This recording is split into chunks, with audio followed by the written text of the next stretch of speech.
Maryland to reduce by 2030 statewide greenhouse gas emissions by 60% down from 2006 levels, by 2045 to achieve net zero statewide greenhouse gas emissions.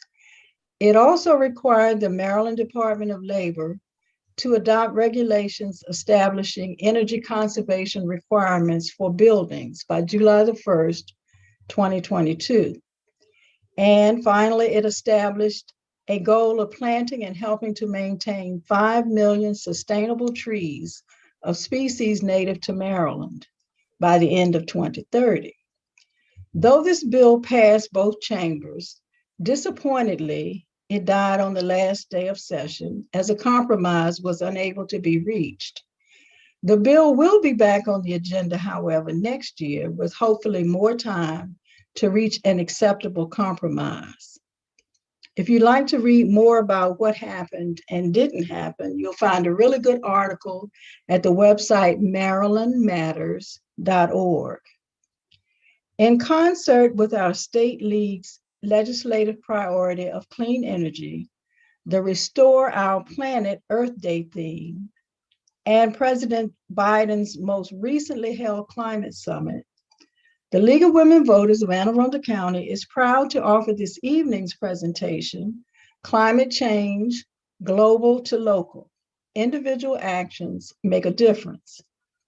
Our hope tonight is that you will gain an increased understanding of this very important topic and learn what role you can play in providing solutions to what has been deemed a climate crisis. We are honored to have with us this evening our speaker, Elvia Thompson. Following her presentation, there will be an opportunity for a short Q&A session, moderated by our league member, Mary Vickery. You may submit your questions via the chat function, which should be located at the bottom of your Zoom screen. After the Q&A, we will end our evening with a poem written and recited by the nation's first ever Youth Poet Laureate, Amanda Gorman. It is beautiful, it is profound, and you won't want to miss it. And now to introduce our speaker, Ms. Elvia Thompson. Ms. Elvia Thompson is an environmental leader and climate change advocate trained by former Vice President Al Gore's Climate Reality Program. She retired from federal government with over 25 years service with the Departments of Commerce and Defense, the Defense Intelligence Agency, and NASA. Some of you may know Elvia as a revered communicator and collaborator in the greater Annapolis area. She is the co-founder and president of Annapolis Green, a nonprofit organization whose mission is to connect, inform, and inspire the greater Annapolis community to care for the environment. Her efforts to restore our planet can be seen in many places. Strolling down Annapolis, Maryland Avenue, you will see the beautiful, eye-catching Annapolis Green Gardens located across from our state capitol, State Circle. It is filled with native trees, flowers, butterflies, and bees. She has partnered with festivals and garden centers to recycle waste from Crab Feast into garden compost. She's inspired a plastic-free Annapolis, and she advocates for conservation and clean energy through education and electric vehicle shows. In her spare time, I'm told she's an avid sailor. And you have spare time, Elvia. Well, we certainly thank you for taking time to be with us tonight, to educate and to share with us how we can make a difference. Elvia, I'm also told, has a knack for turning science into clear language that the public can comprehend, making it plain. So at this time, I will turn it over to you, Elvia, to make it plain for us. Make it plain. Thank you, Alpha. I love that. Make it plain. I'm going to share my screen here.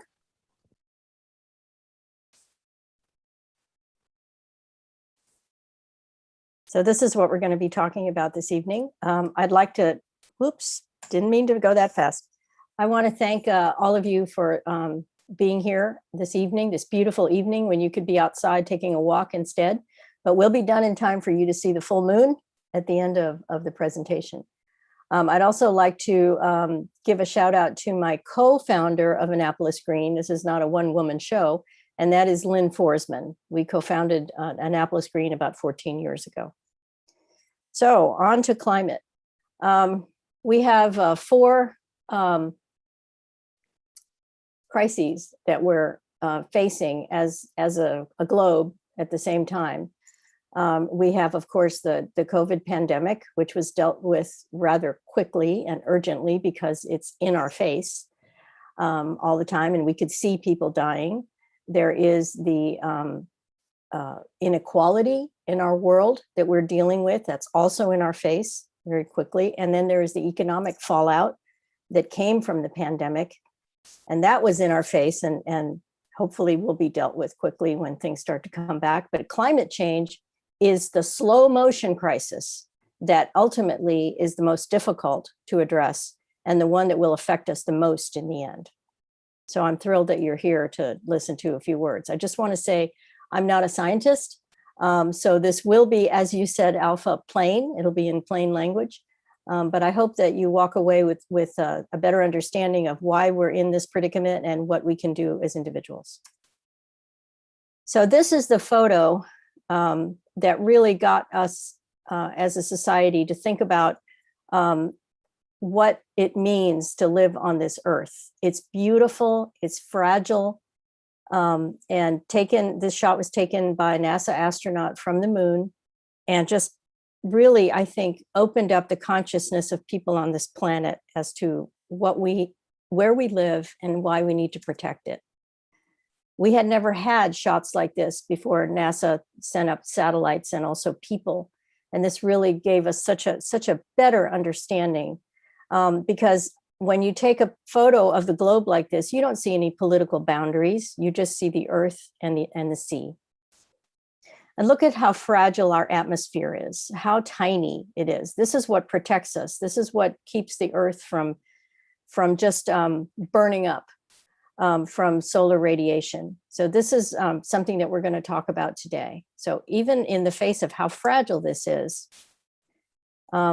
let's talk about how fragile our own watershed is, the Chesapeake Bay watershed. Now, some of you may be familiar with the size of it. It goes all the way from near the Finger Lakes in New York down to Virginia, with the complexity of 6 states and the District of Columbia's own laws and own ways of interpreting things.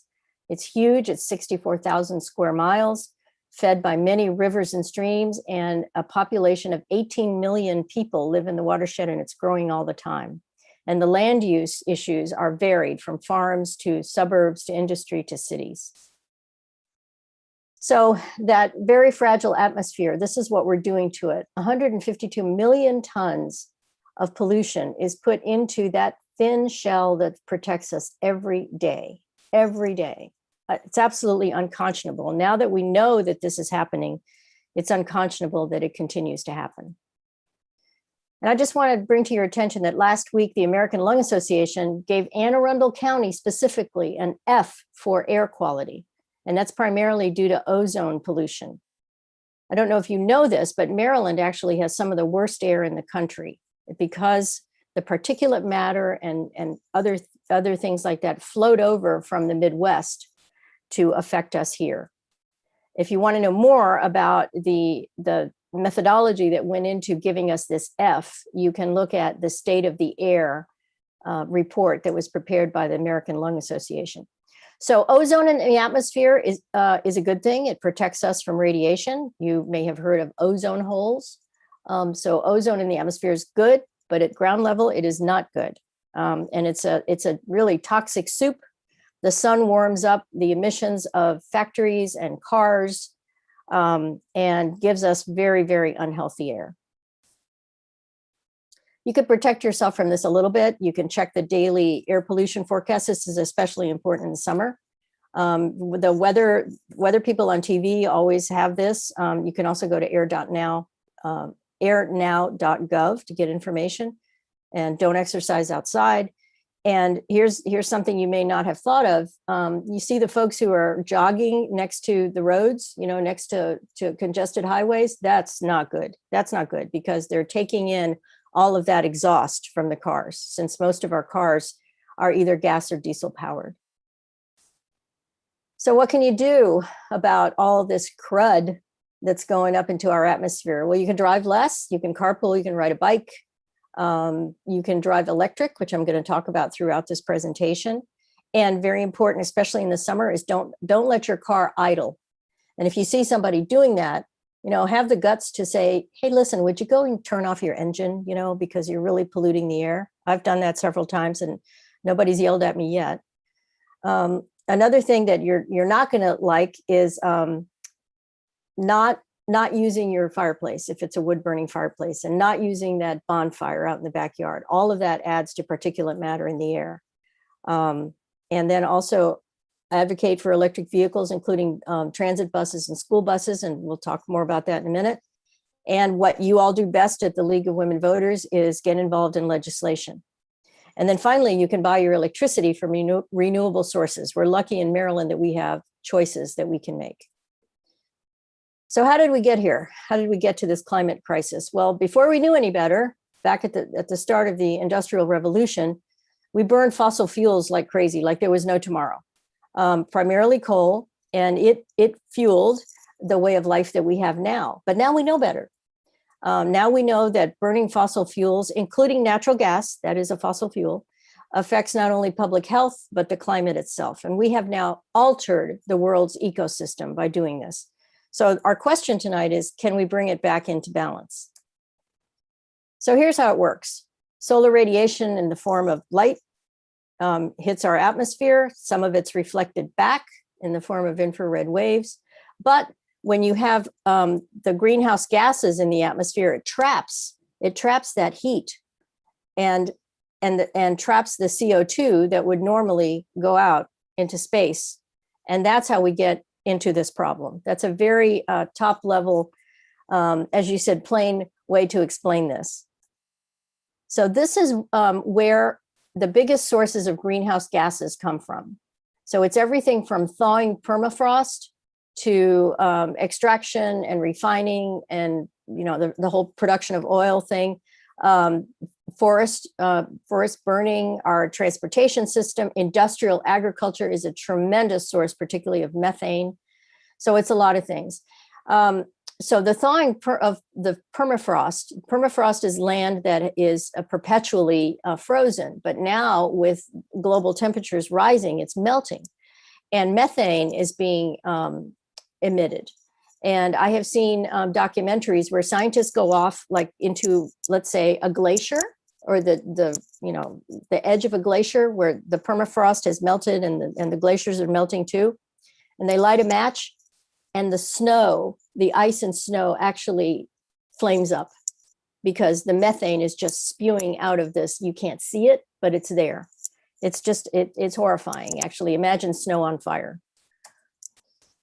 So the largest source of global warming, of course, is the burning of fossil fuels. And you can see in this chart where things really started to get bad in the 1950s, and it has just gone up exponentially. Now, remember what this chart looks like as you look at the next one, which is global surface temperature, how that has also gone up. It's a little bit of a lag. 1980 is when that started to make an exponential rise. So you have a handful of supposed scientists who deny that human action has anything to do with global warming and therefore climate change. And that's ridiculous. It is irrefutable. All you need are these two charts to make that clear. And the result has been the hottest years on record. I mean, look at this. 19 of the 20th hottest years have been, quite recent. And these are the hottest of all in the last 5 years. However, 2020 was the second hottest year on record for the planet. This is, relatively new information, and it's getting worse. And it's a public health issue. We have air conditioning here. We're a first world country. But even first world countries like in Europe, they don't all have air conditioning because they're not prepared for these kinds of temperatures. So it is a public health issue. And the temperatures in Europe in 2019 broke all records. I mean, look at this chart. The darkest colors are, over 100 degrees. Well, these countries are not prepared for this. So it results in illness and death. And in India, the temperatures reach 123 degrees. That is uninhabitable. And there are going to be places in the Middle East in particular in the next year or two that will be completely uninhabitable because of high temperatures. So look at this. Who would ever think that in Siberia, the temperature would reach 100 degrees?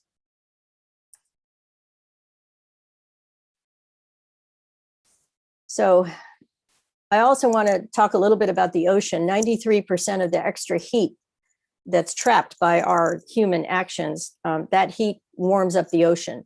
And the result is that we're losing our coral reefs. The coral animal, which is has a symbiotic relationship with algae and other creatures, cannot take these temperatures.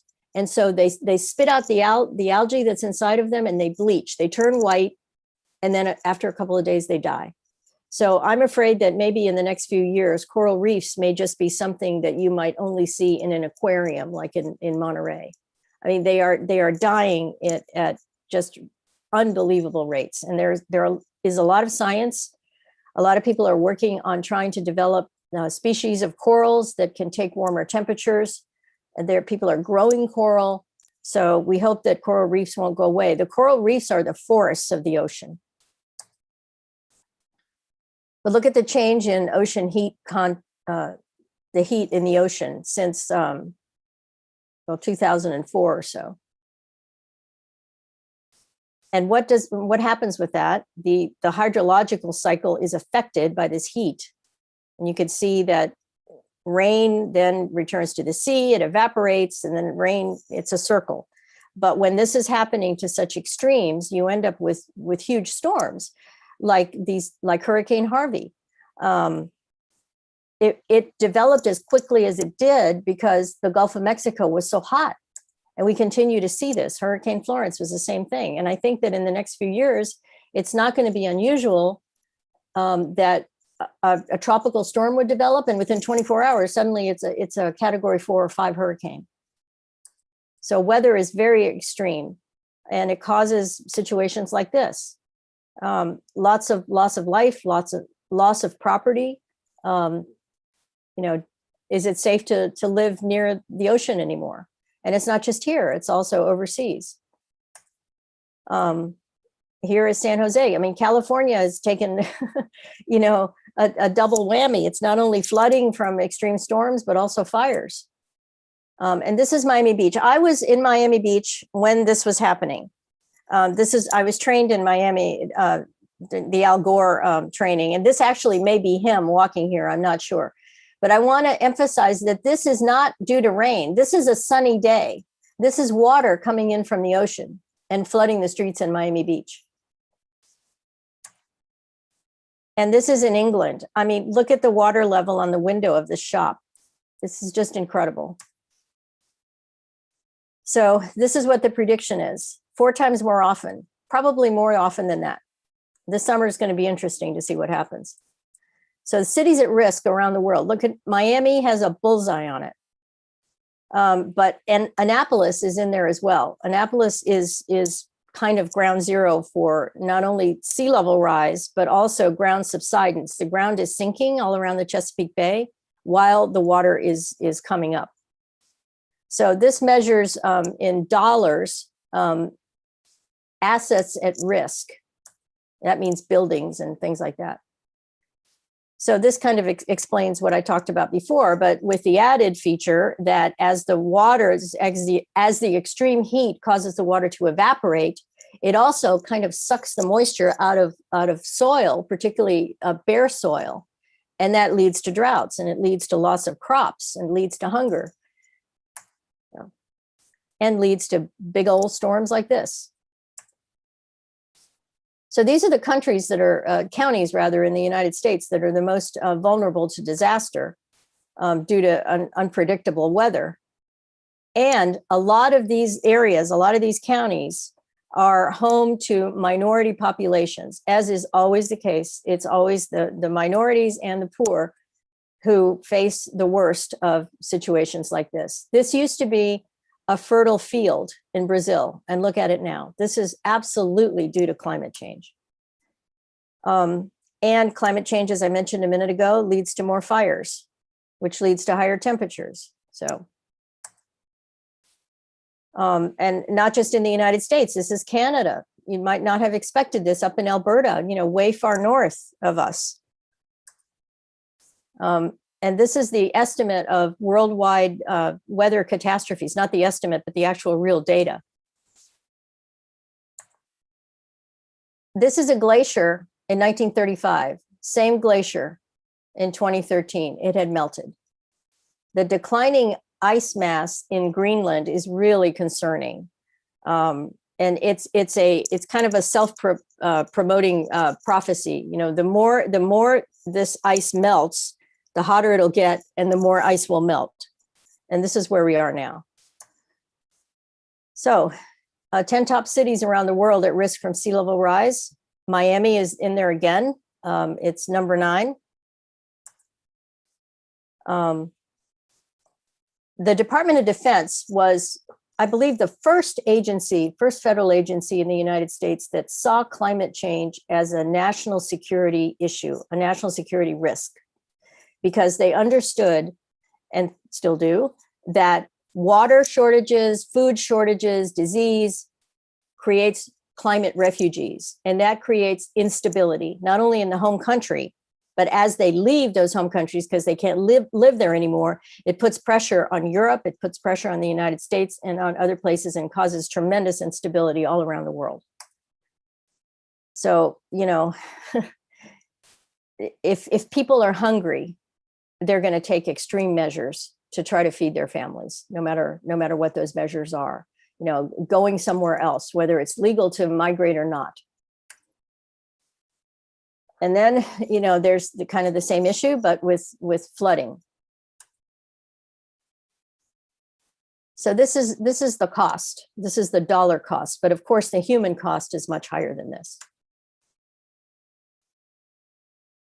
So this man was a farmer in Syria. And if you read the news at all, you know how unstable Syria is and that whole region of the world. And it's largely, I believe, because of climate issues, because they just can't grow the food they used to grow, feed themselves, and have a normal, stable life.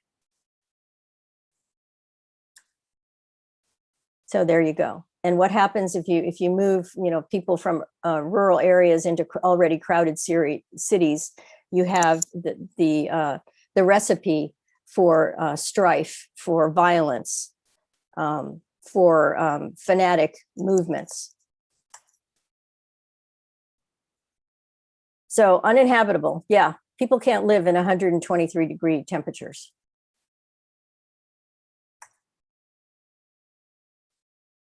So the climate migrants, this is already happening, and this is actually already happening in the United States. I mean, there are people from California who used to live in the areas where all those enormous fires were, who have moved east, who have moved places where there's more water, where there's less drought, where they're not afraid that everything they own is going to go up in flames. Like this fire. And also, think about what is this doing to all these firefighters, you know, where they just kind of see no end to this. So isn't that an amazing statistic? Makes you wonder if you want to live in the beautiful forests of California. This is the most amazing photo. So what are these people thinking? They're out here on the golf course as if nothing is happening and there's an inferno right behind them.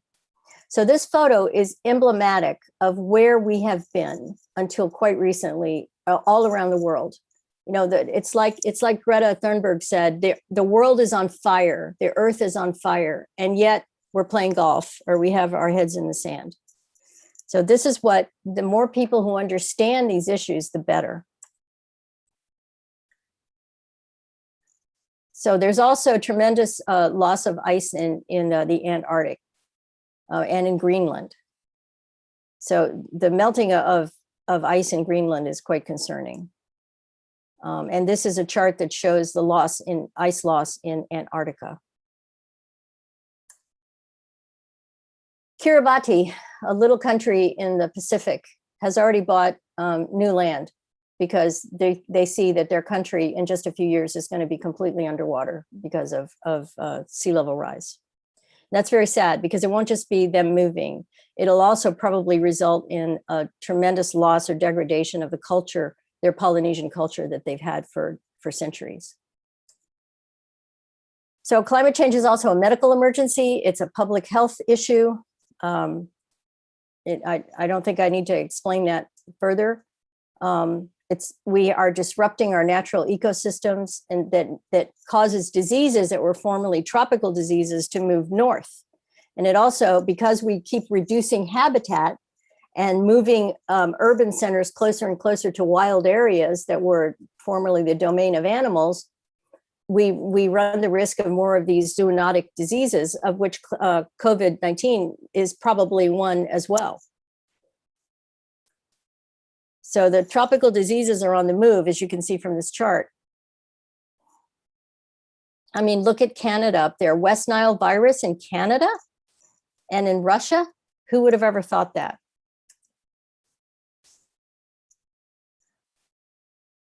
And again, it's the poorest of the poor who bear the brunt of this, because we have air conditioning, we have ways to get inoculated against diseases, but the poor not necessarily. So that's why the Poor People's Campaign called ecological devastation one of the primary evils. They understand the connection. And sadly, we now risk losing up to 50% of species, of all land-based species in this century.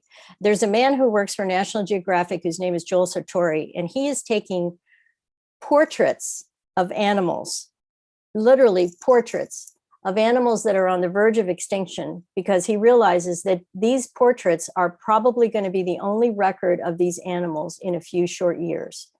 It's so sad. You know, that our children and grandchildren may not see elephants, may not see other animals, may not see little frogs like this. So this is the cost of carbon. This is where we lose money, which is what most people understand. But it's a lot more than that. So, do we need to change? Yeah, we need to change the way we live, the way we think, absolutely. Can we change? Well, that's the question. The solutions are at hand. We can kind of technology our way out of this to some extent. I mean, look at this, the projection in 2000 that wind capacity will reach 30 gigawatts by 2010. Well, it reached a lot more than that.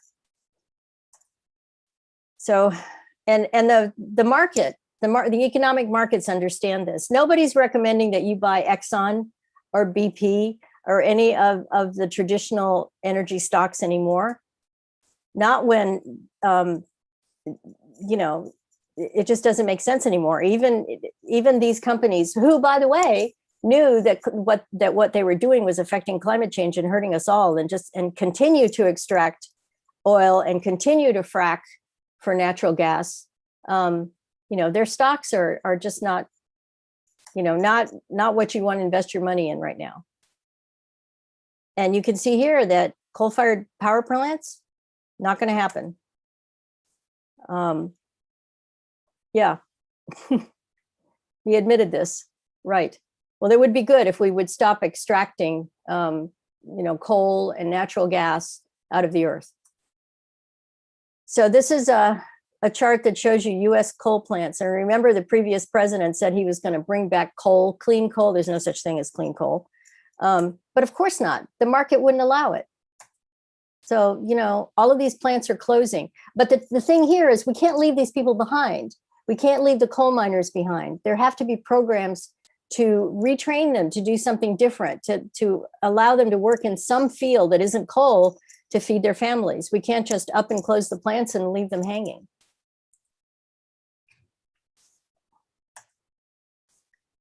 So our US energy consumption is going down, consumption of coal, while consumption of renewables is going up. So that's a good sign. So as I said, you know, we know what to do. The question is, do we have the will? Do we have the political will to make it happen? Look at how global wind energy capacity has gone up, and how much wind capacity is there that we just need to tap. There's so much wind capacity in some places, like in Texas, that they were giving away free electricity at night. I don't know that they're still doing this, but this was quite telling a couple of years ago.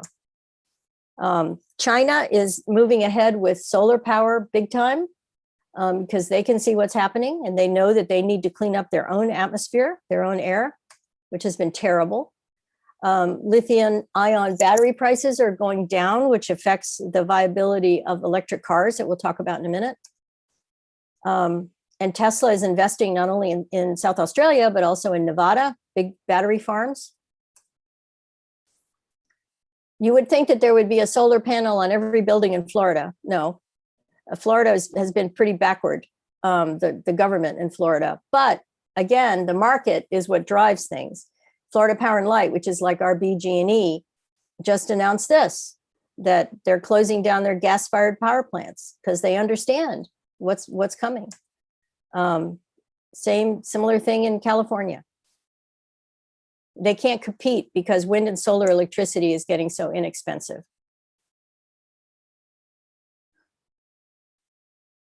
So, well, he was surprised. Nobody else was surprised. And this is the cost. This gives you a sense of the cost as the years have gone by, how the cost has gone down.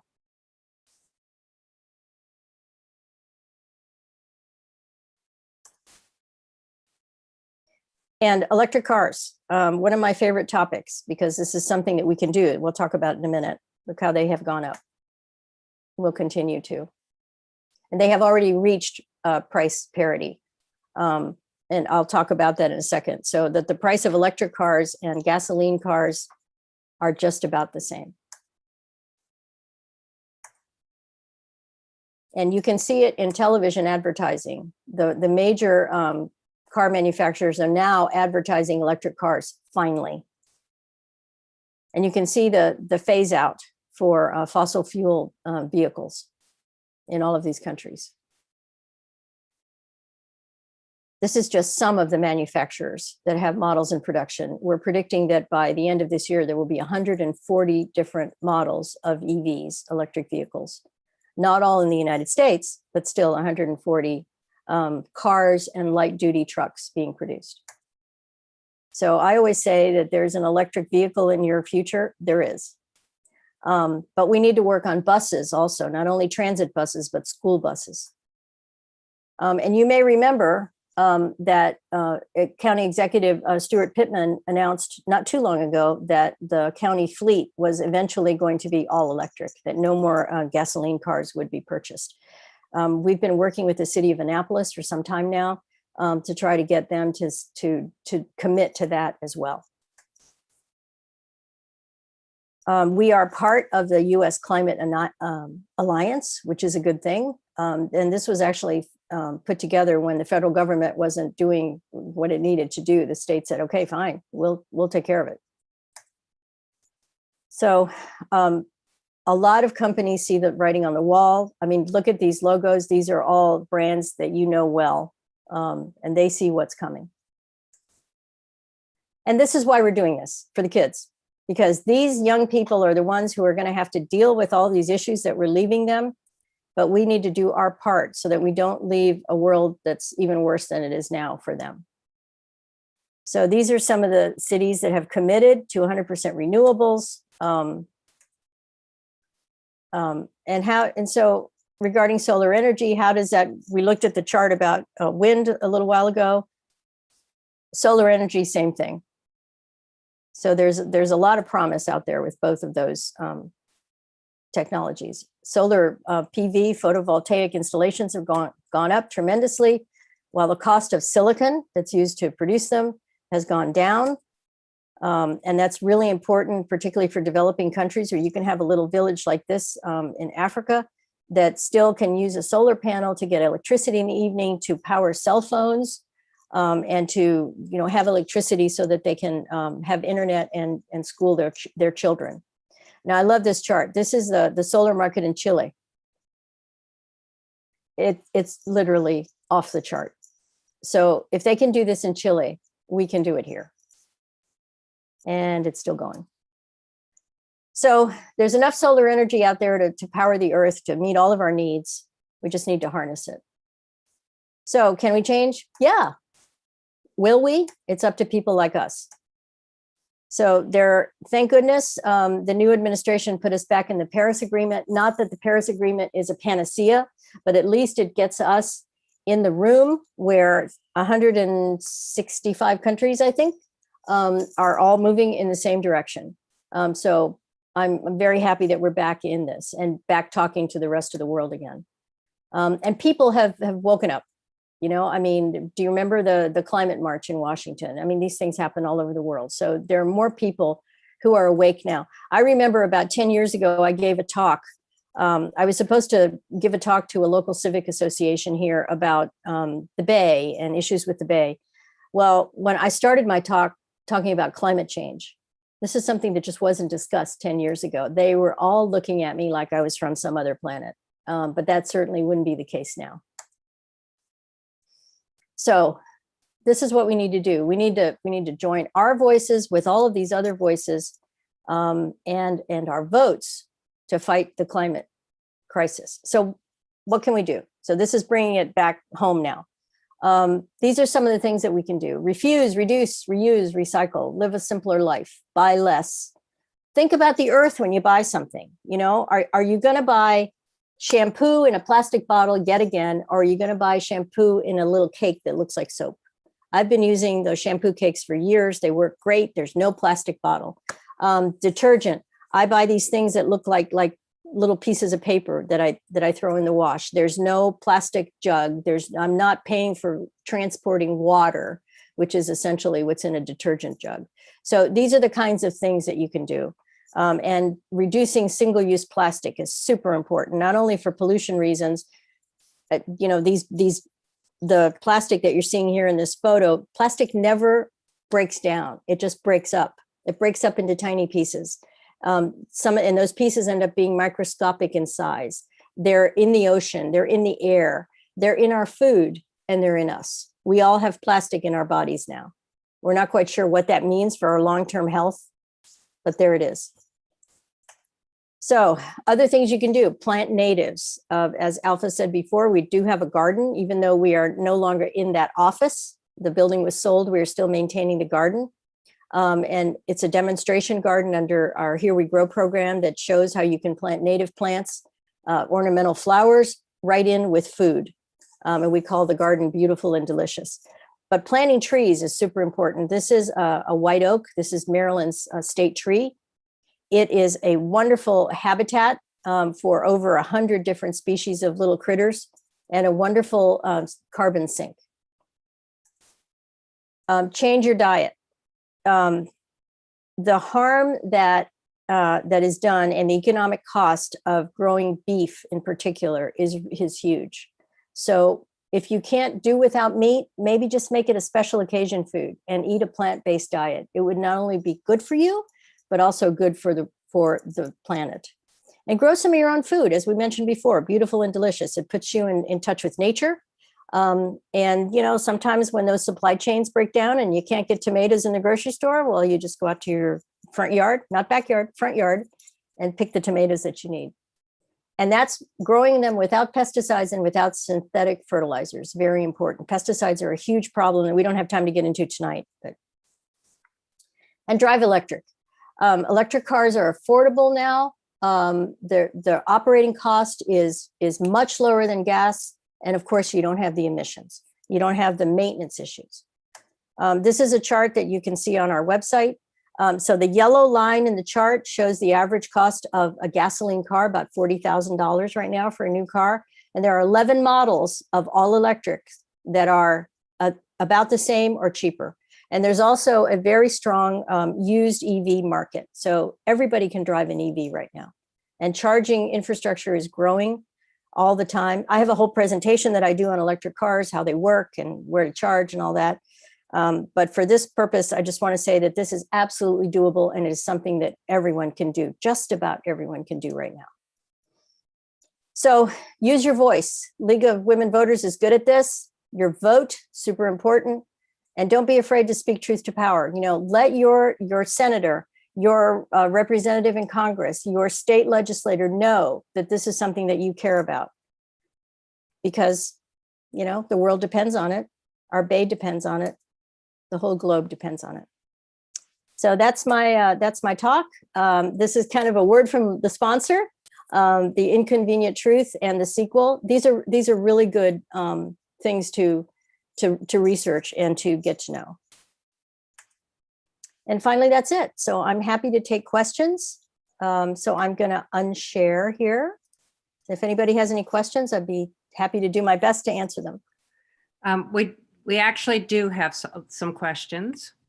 We have a number on electric cars. So people wanted to know, are there state and federal incentives that you know of to buy if they buy these cars? Yes, there are federal incentives up to, it depends on the car, up to, I believe it's now $7,500, except for Tesla and General Motors cars. That money has disappeared because they've sold so many of them. But any other brand like Audi, like Volkswagen, like Kia, for example, that federal incentive is there. The Maryland incentive is a little more tricky because that runs out of money the minute that the General Assembly authorizes the funds. So they're working to reimburse people retroactively. So it's a little tricky, but in general, yes, you can get some money back, which reduces the cost of the car.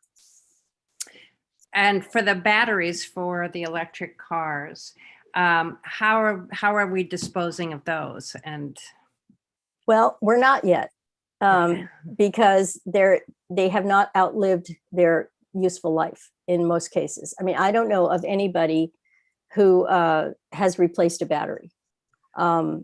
So we just don't know. Tesla has said that they are going to, they will take back the batteries because they do have a second life as a generator of power at home. You've heard of the Tesla power walls? Well, those can use batteries from cars that have been returned, have been sold to power the house. Actually, we had an electric car show at the West Street Library last week before, and we showed people how you can use electric car batteries to power your house when the grid is down. We were powering our PA system from a car, so that is another little perk. There was a man there who has arranged things in his house so that he can power his whole house, including the refrigerator, from his car when the grid goes down. Wow. What are the energy sources that are providing the power for these electric cars? I think I understand your question. So yeah, so I think the questioner was probably thinking, okay, so I plug my car into the grid. So what I'm doing is I have no emissions from my car, but the power plant, which is probably going to be fueled by coal, is emitting particulates into the air. That's true. However, the Maryland renewable portfolio gets stronger every year, which means that the utilities are required to use less and less of those kinds of fuels and more of the renewables. So, it's kind of a trade-off, but, if you don't have all of that pollution in your neighborhood from your car, and all the other cars in your neighborhood, that's better. Now, I do understand that a lot of these, I'm very much aware that a lot of these coal-fired plants are in poor neighborhoods or in neighborhoods that may not be poor, but are largely minority. And that is something that has to be addressed and is being addressed as well. So, you know, those are all kind of issues that are related. But still, even having said all that, it's still better to drive an electric car that's using energy from a plant than it is to carry all of that gasoline infrastructure and all the maintenance that goes with it, and the transmission fluid and the oil and everything that's you know, dumped on our highways, and then the first rain ends up in our waterways. Nothing's free, you know. There's always a cost, and sometimes an unintended cost. On a more sort of personal note, what do you consider the most successful Annapolis Green effort? Oh, well, you know, I have to say the education around electric cars, because nobody else in town has been advocating for this on a full-time basis other than us. I mean, the Sierra Club is a partner in electric vehicle advocacy, definitely, but you know, we're in the trenches pushing for this all the time. And I personally have been driving electric for about 7 years and never looked back. And I have driven long distances. I've driven to New England without any problem. There's so much infrastructure charging now that it's entirely possible to drive across the country without any problem. There are some gaps, like in Montana and the Dakotas, you know, where there's not a lot of charging infrastructure in place yet, but it's coming. And particularly under this president. How do you feel that the county and the state are doing in tackling this challenge? Well, I think that people, including politicians, have really woken up in the past couple of years. There's a resiliency authority that's being put together right now with the county and city. There are more and more environmental bills that are introduced in the General Assembly every year. So I think that things are moving, not as quickly as I'd like them to move. I mean, you know, there's this old joke that you can't get anything through the General Assembly in less than 3 years. You try, you fail, you try, you fail, you try, and then you win. So, you know, it's frustrating to move people. And especially when there are people who just don't get it, that what we're talking about here is your very existence, your health, the health of your children. So it's very frustrating when you kind of can't get through to some people. Do you happen to know, like, how much of the state energy is coming from fossil versus renewable? Oh no, I don't have that in my head. I'm sorry. That's that. You know, if somebody really wants to know that, I could look it up and find out.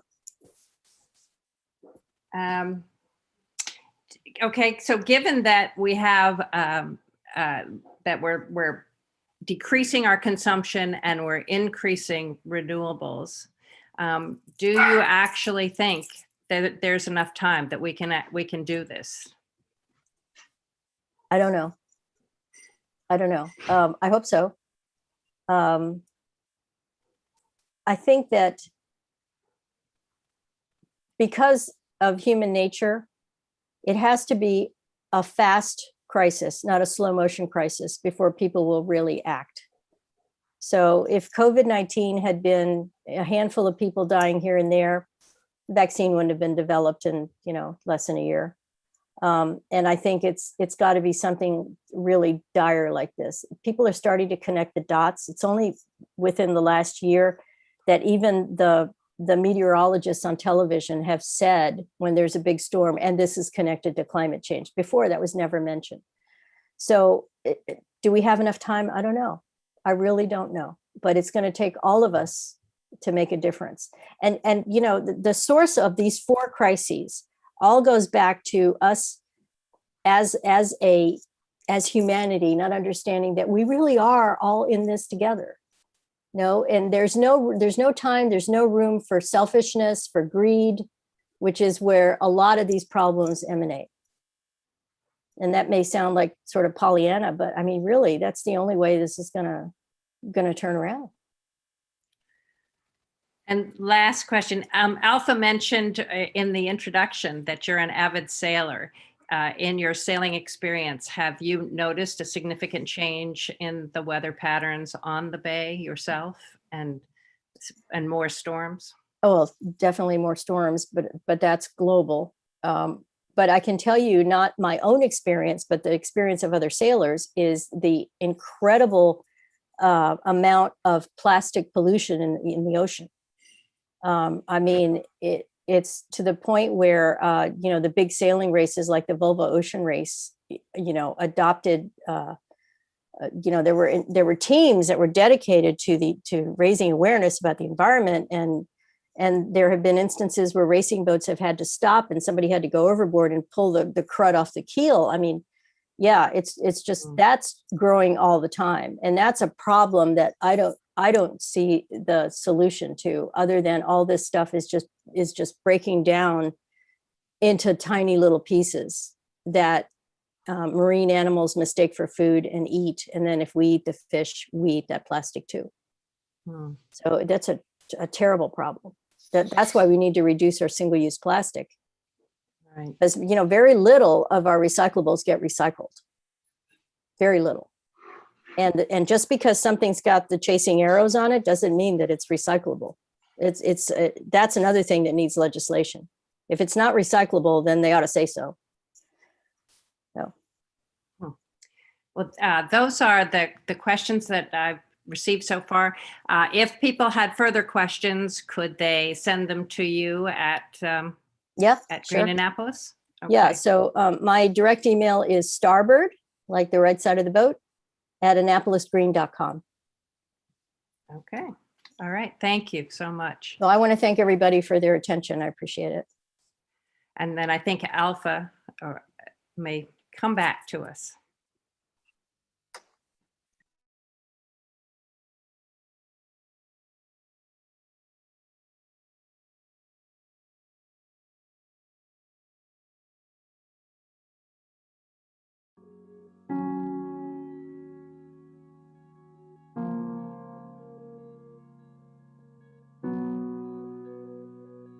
On Christmas Eve, 1968, astronaut Bill Anders snapped a photo of the Earth as Apollo 8 orbited the moon.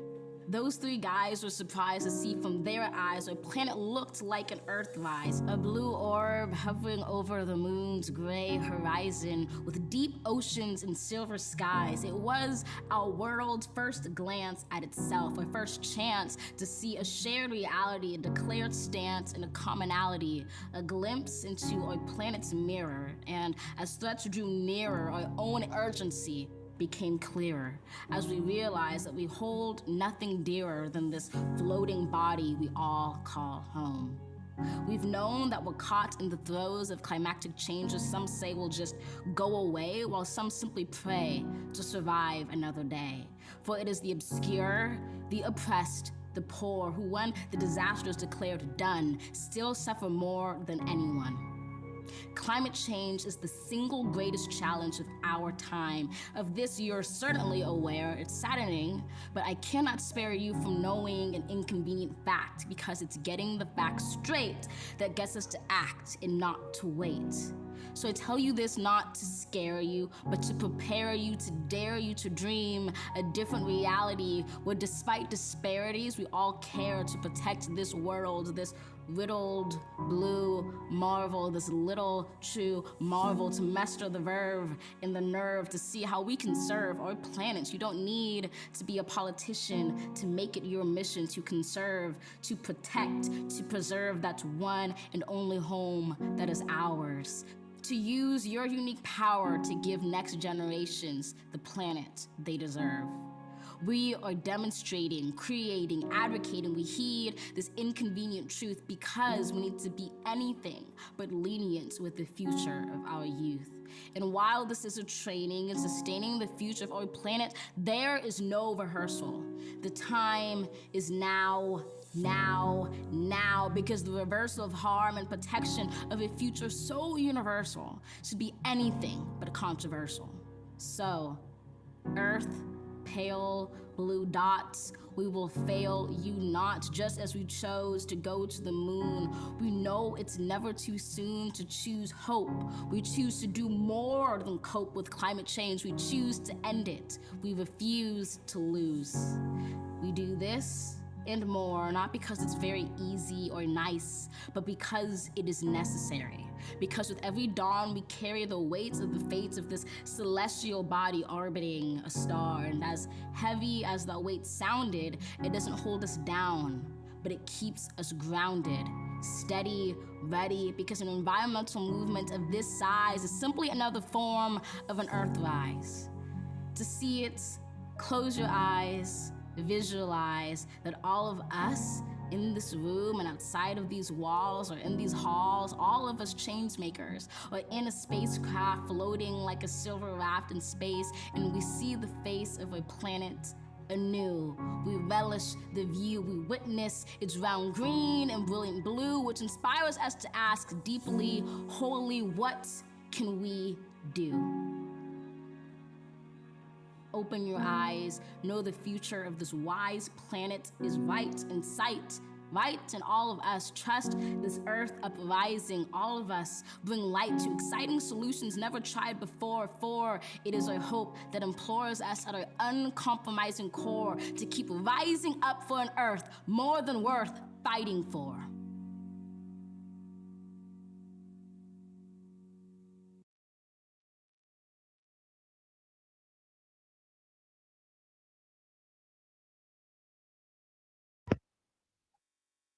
Okay, I'm back.